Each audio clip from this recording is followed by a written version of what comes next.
Isang araw, titigil ang paghinga ng bawat tao. Pero ang tanong na mas mahalaga, saan pupunta ang kaluluwa pagkatapos ng kamatayan? Ayon sa Hebreo 9:27, itinakda sa tao ang mamatay ng minsan. At pagkatapos nito ay paghuhukom. Ibig sabihin, hindi dito nagtatapos lahat. May susunod pang kabanata. Sinasabi ng Biblia na may dalawang destinasyon ang kaluluwa. Langit, para sa mga tumanggap kay Jesus at namuhay sa pananampalataya. Kapahamakan, para sa mga tumanggi sa Diyos at lumakad sa kasamaan. Juan 14:6, sinabi ni Jesus, ang katotohanan at ang buhay kung siya ang daan.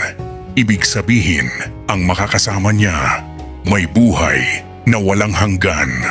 Hindi awa, ganda o kabaitan ang nagliligtas ng kaluluwa. Pananampalataya ay wasay mind tarakat pagsisisi.